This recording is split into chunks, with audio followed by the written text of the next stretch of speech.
Selamat datang peserta PPG dalam modul yang ke-6, yaitu modul pembelajaran tematik berbasis TIK. Pada kesempatan ini kita akan membahas tentang prosedur penyusunan lembar kerja peserta didik atau LKPD untuk pembelajaran tematik berbasis TIK.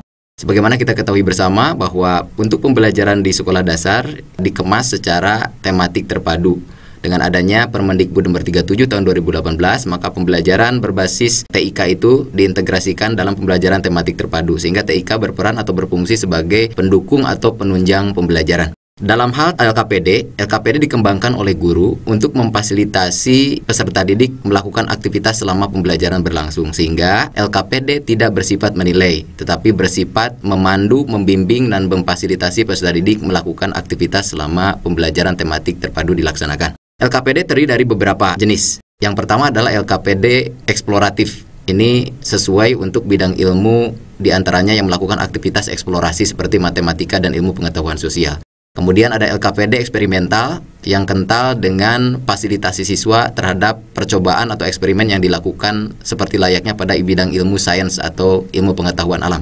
Dan selanjutnya ada LKPD latihan psikomotorik yang dapat memfasilitasi siswa melakukan aktivitas-aktivitas psikomotor atau aktivitas-aktivitas lainnya yang memanfaatkan keterampilan fisik. Syarat penyusunan LKPD terdiri dari beberapa syarat, diantaranya adalah syarat didaktis, syarat konstruksi, dan syarat teknis. Untuk syarat didaktis, LKPD ini dikembangkan atau dikemas secara tematik kontekstual dan memotivasi untuk siswa belajar. Sehingga LKPD dalam hal syarat didaktis perlu kemasan yang baik. Di antaranya dikemas sesuai dengan kekhasan pada pembelajaran di SD yang tematik, kontekstual, dan muncul untuk memotivasi belajar peserta didik. Yang kedua adalah memperhatikan perbedaan individu. Individu memiliki karakteristik dan gaya belajar masing-masing. Ada gaya belajar yang kinestetik, audio, visual, maka LKPD dikemas layaknya dengan memperhatikan perbedaan individu tersebut. Yang ketiga adalah menekankan pada proses.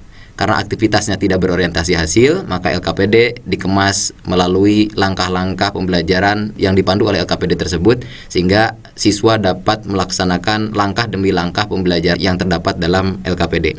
Yang keempat adalah memiliki variasi stimulus. Jadi stimulus yang ada dalam LKPD hendaknya bervariasi. Hal ini terutama terkait dengan gaya belajar yang berbeda dari siswa, sehingga stimulus itu dapat muncul melalui berbagai variasi. Yang kelima adalah mengembangkan kemampuan komunikasi sosial, emosional, moral, dan estetika. Sehingga LKPD dikemas tidak hanya memfasilitasi siswa untuk belajar, tapi juga memfasilitasi siswa untuk melakukan komunikasi secara sosial, melakukan komunikasi secara emosional, moral, dan estetis. Yang keenam adalah mengembangkan berbagai kompetensi meliputi aspek sikap, pengetahuan, dan keterampilan. Sehingga LKPD tidak hanya dikemas untuk memfasilitasi satu aspek saja, tetapi secara holistik terintegrasi seluruh aspek dari mulai kognitif, afektif, dan psikomotor, termasuk sikap, pengetahuan, dan keterampilan siswa terfasilitasi oleh LKPD tersebut. Yang kedua terkait dengan syarat konstruksi. LKPD secara konstruksi dikembangkan yang pertama adalah sesuai dengan tingkat perkembangan kedewasaan siswa. Kita ketahui bersama bahwa karakteristik siswa SD masih berpikir konkret, masih senang berimajinasi, senang bekerja kelompok, masih senang bermain, masih juga senang untuk bergerak dan bernyanyi, sehingga LKPD dikemas sesuai dengan perkembangan kedewasaannya. Di antaranya adalah memunculkan hal-hal yang dekat dengan kehidupannya atau kontekstual dan dikemas secara konkret atau nyata. Yang kedua adalah dapat dibaca dan dipahami. Ya, untuk anak kelas awal di sini masih belajar membaca, masih belajar menulis, sehingga dalam LKPD perlu dikemas LKPD yang mudah dibaca oleh siswa dan mudah dipahaminya. Begitu juga untuk kelas-kelas di atasnya. Kemudian struktur kalimatnya yang jelas, ya, tidak jelimet, tidak memunculkan makna ganda, sehingga siswa dapat memahaminya dan melaksanakan perintah-perintah dalam LKPD sesuai dengan apa yang diharapkan. Urutan yang sesuai dengan perkembangan peserta didik merupakan syarat yang keempat, sehingga perkembangan peserta didik difasilitasi melalui susunan LKPD yang sistematis. Yang kelima adalah menghindari perintah kerja yang terlalu terbuka. LKPD dikemas menggunakan kata kerja yang jelas, sehingga perintah-perintahnya mudah dipahami dan tidak terlalu terbuka, sehingga siswa dapat melaksanakan perintah tadi sesuai dengan apa yang diharapkan oleh guru. Yang terakhir adalah kalimat sederhana dan pendek. Kalimat yang digunakan dalam LKPD hendaknya tidak terlalu kompleks dan tidak terlalu panjang sehingga peserta didik mudah memahaminya.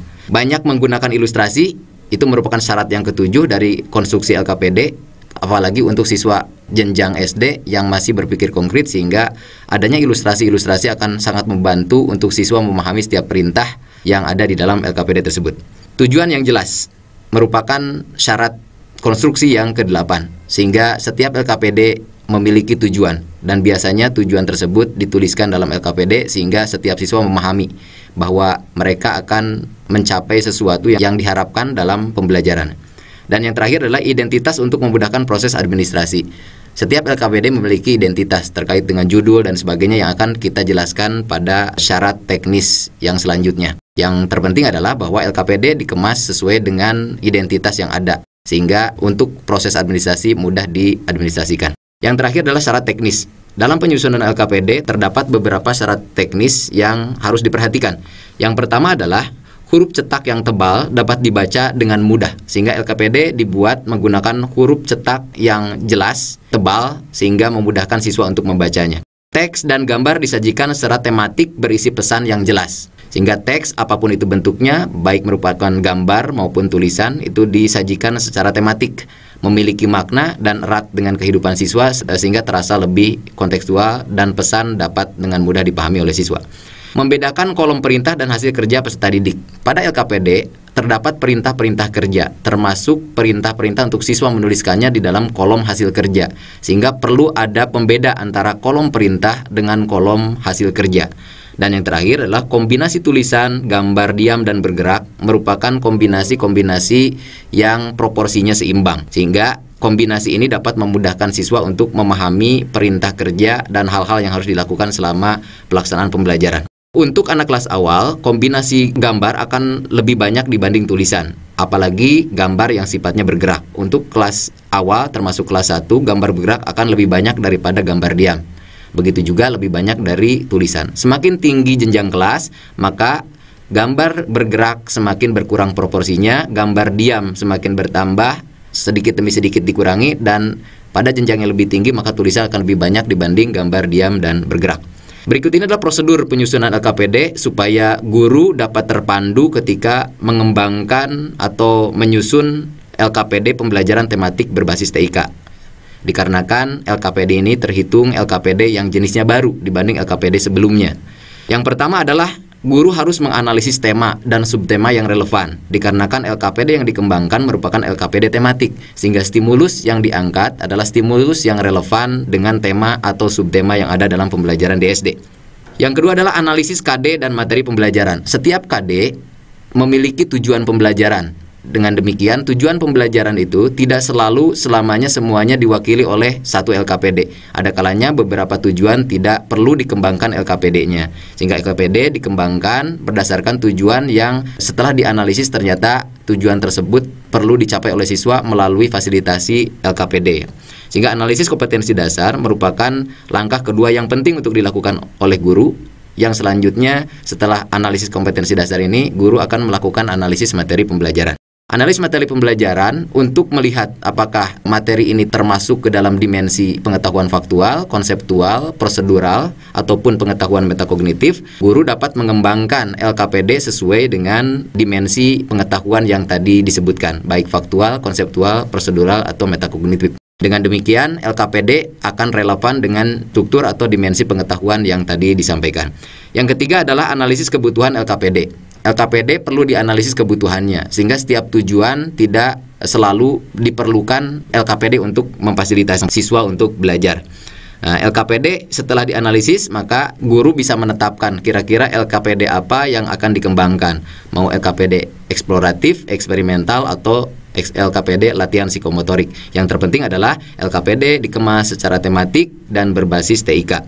Yang keempat adalah analisis perangkat TIK. Karena LKPD yang akan dikembangkan berbasis pembelajaran tematik terpadu, juga berbasis TIK, maka perlu dianalisis perangkat TIK yang tersedia, baik secara pabrikan maupun by design.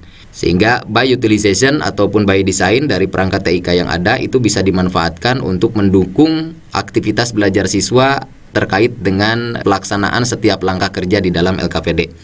Yang terakhir adalah menentukan jenis dan judul LKPD. Setelah perangkat TIK ini ditetapkan, maka guru dapat menentukan jenis LKPD apa yang akan dipilih oleh guru tersebut untuk memfasilitasi belajar siswa. dan juga judulnya dapat ditetapkan sesuai dengan tujuan yang sudah ditetapkan sebelumnya. Membuat LKPD berbasis pembelajaran tematik terpadu dengan bantuan TIK ini tidak semudah membuat LKPD biasanya. Dalam membuat LKPD yang dikembangkan dengan pembelajaran tematik berbasis TIK ini memiliki struktur diantaranya adalah yang pertama adalah tujuan kegiatan, tema, subtema, kelas, dan semester tertulis di dalam LKPD. Tema dan subtema ini terkait dengan adanya LKPD yang berbasis tematik terpadu. Yang kedua adalah tujuan belajar sesuai dengan kompetensi dasar. Supaya terarah pembelajaran, maka setiap LKPD perlu dituliskan tujuannya, sehingga siswa sendiri mengetahui akan dibawa kemana dia dalam belajar dan akan mencapai apa dalam pembelajaran selama pelaksanaan pembelajaran berlangsung. Yang ketiga adalah alat dan bahan. Khususnya terkait dengan LKPD eksperimental, maka alat dan bahan ini perlu dituliskan. Untuk LKPD eksploratif dan LKPD latihan psikomotorik tidak terlalu wajib untuk dituliskan. Nah, alat dan bahan inti dituliskan terkait dengan pengembangan LKPD yang sifatnya eksperimental. Yang keempat adalah prosedur kerja. Prosedur kerja terkait dengan langkah kerja ketika melaksanakan pembelajaran. Misalnya, M yang pertama adalah mengamati, maka prosedur kerja adalah ajakan untuk siswa mengamati stimulus yang ada. Yang kelima adalah tabel data untuk mencatat hasil pengamatan. Terkait dengan apapun yang dilaksanakan oleh siswa, maka siswa akan mendapatkan temuan-temuan selama aktivitas pembelajaran berlangsung. Maka tabel data disediakan dalam LKPD untuk mencatat hasil pengamatan, hasil percobaan, hasil eksperimen yang telah dilakukan oleh siswa pada tabel tersebut. Yang terakhir adalah bahan diskusi untuk melakukan analisis data. Di bawah tabel data ada bahan diskusi untuk melakukan analisis data, sehingga siswa dapat mempelajari pengetahuan yang ada dibandingkan dengan kelompok yang lain atau dengan anggota kelompok yang ada di dalam kelompoknya untuk mereka saling membandingkan hasil kerja, berdiskusi, dan melakukan analisis terhadap temuan-temuan yang ada yang sudah ditulis pada poin nomor 5, yaitu pada tabel data. Sehingga pembelajaran akan terfasilitasi oleh LKPD, dan yang terpenting adalah bahwa LKPD ada tidak untuk menggantikan peran guru secara keseluruhan, tetapi LKPD dapat membantu guru untuk memfasilitasi pembelajaran supaya lebih mandiri. Demikian untuk pembelajaran tematik berbasis TIK kali ini. Mudah-mudahan bermanfaat. Tetap semangat. Assalamualaikum warahmatullahi wabarakatuh.